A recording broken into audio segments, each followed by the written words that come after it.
साथियों,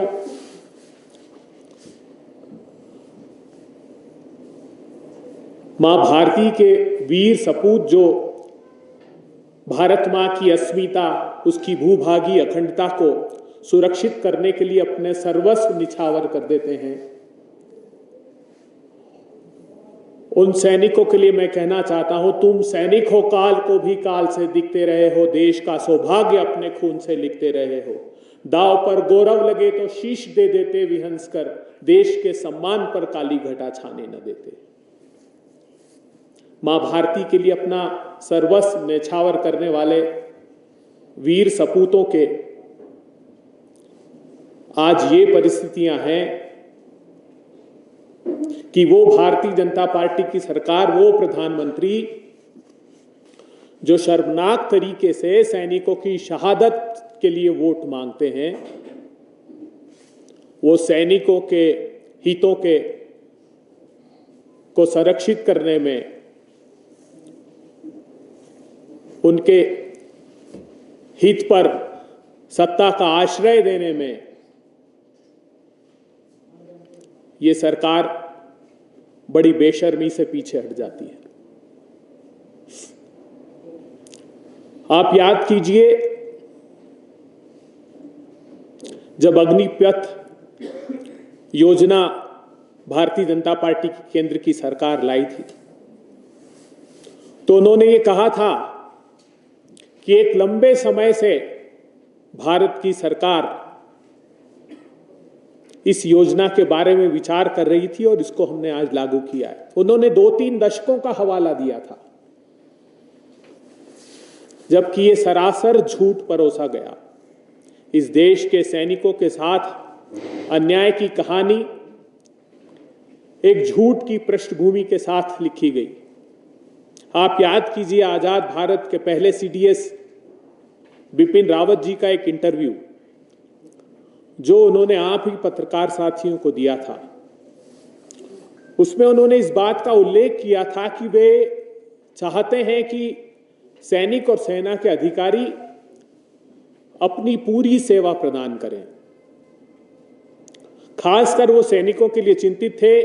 वो तो यह तक उन्होंने कहा था अपने इंटरव्यू में कि 15-17 साल की सेवा के बाद उन्हें रिटायर होना पड़ता है और फिर से वो कहीं अपनी नौकरी की तलाश करते हैं, अपने परिवार का भरण पोषण करने में सक्षम नहीं हो पाते। तो वो चाहते थे कि उन सैनिकों को और सेना के अधिकारियों को, बाकायदा एक नोट भी सर्कुलेट किया था जो सोशल मीडिया पर काफी उस समय वायरल हुआ था, जिसमें उन्होंने डिफेंस के ऑफिसर्स और सैनिकों की किस प्रकार आयु में उनकी रिटायरमेंट की एज को बढ़ाया जाए, इस पर प्रकाश डाला था। फिर आइए, हमारे पूर्व थल सेना अध्यक्ष नरवणे साहब ने अपनी पुस्तक में लिखा कि समूची सेना इस बात से चौंक गई थी जिस प्रकार भारतीय जनता पार्टी की सरकार, दंभी और अहंकारी सरकार ने अग्निपथ योजना लेकर आई। हम सब हतप्रभ थे कि कैसे हमारे सैनिकों को अग्निवीर नाम देकर उनके भविष्य को अंधकार में धकेला जा रहा है। 4 साल की उनकी सेवा के बाद उनको रिटायर कर दिया जाएगा। उनका भविष्य की कोई चिंता नहीं की गई। जो एक सैनिक रिटायर होता है, उसको जो सुविधाएं मिलती है, चाहे वो उसकी पेंशन की हो, चाहे वो उसकी चिकित्सा की हो, सुरेश कुमार जी ने पहले भी आपसे विस्तार से इस बारे में बात की है, उन सब से वंचित कर दिया गया उसको। पहले काफी दिनों तक डिबेट रही एक टूर ऑफ ड्यूटी के नाम पर, जैसे समूचे विश्व में टूर ऑफ ड्यूटी चलती है कि आम देश के नागरिक भी सेना को कुछ समय के लिए ज्वाइन करते हैं और उस सेना को भी शायद ये इंप्रेशन था कि इस टूर ऑफ ड्यूटी के संदर्भित विषय में बात होगी।